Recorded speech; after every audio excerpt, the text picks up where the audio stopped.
I can speak for the majority of the coal mining families. They're hardworking, honest. They go to church. They try to treat people right and with respect. And when the coal miners and their families are told something, they expect it to be done. I think about him, the dangers that are there, the methane gas, the fires that are there. And I think of the other coal mines where there's been so many who have lost their lives.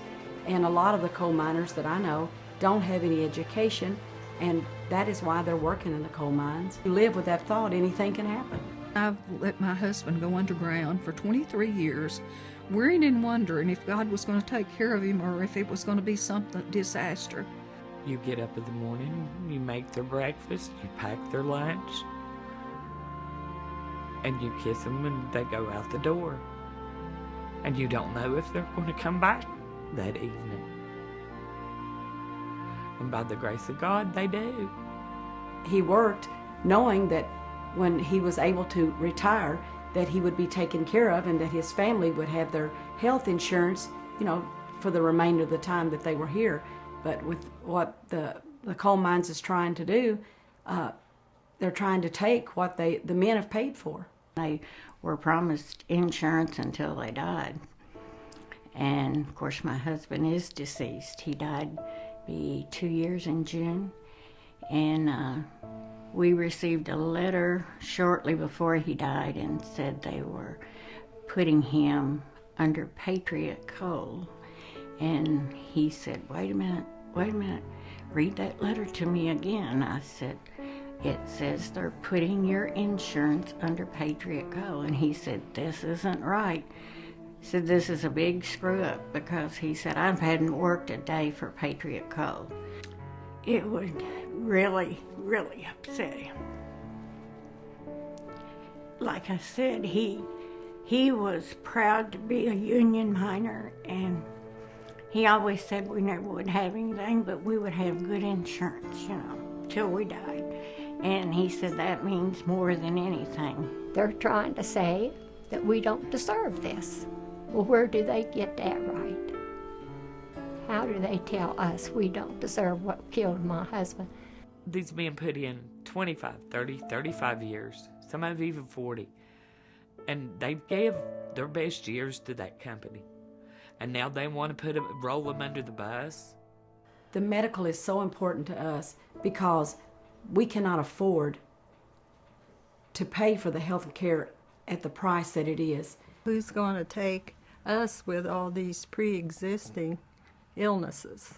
If we lose it, you might as well put a gun to my head and his both. We're done for.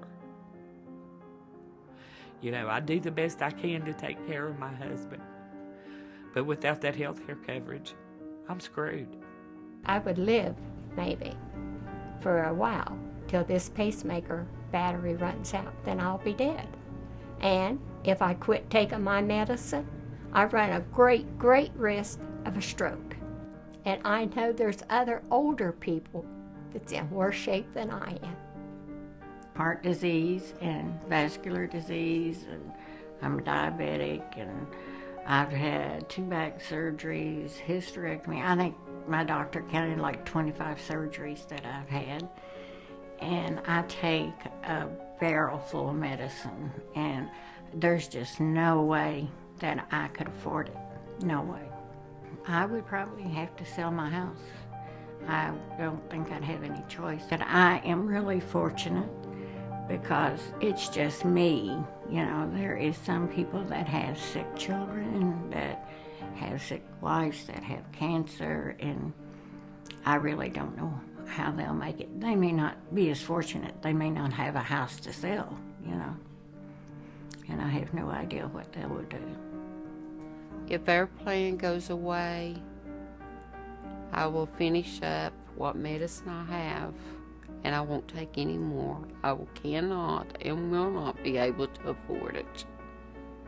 So, as I slowly deteriorate, then that will just be the end. I have plots bought at Forest Lawn, and I will just cease to exist. because I will not allow my children to pay for my medicine. All my children and their spouses work. They have children. They can't afford to take care of us. Times are too hard. People don't mean as much as money. And what happens to them doesn't mean as much as money. When you get to that place, you need to check your heart and see where you stand. How can they go to this extremes of promising us that we would have a future and then try to wipe that future completely away and take it right out from under us? The coal companies, the big shots, they don't care. They don't know what hardship is. They really don't. And these people knows that they've promised my husband lifetime insurance, and now they have no conscience. They really don't. We're nothing to them. We mean nothing to them. We're nothing. And sure, the companies are doing that all the time. The company does not care about us. They've already showed it. People's worked 30 and 40 years and they're just dumping us. They don't care. It will just be a domino effect. These huge corporations will see that if it worked for one, it'll work for them. It takes all type of people to make up a workforce. But you don't step on them just because they're the lowest on the rank. You know, a person is a person, and life is sacred. And people should mean more than things or money.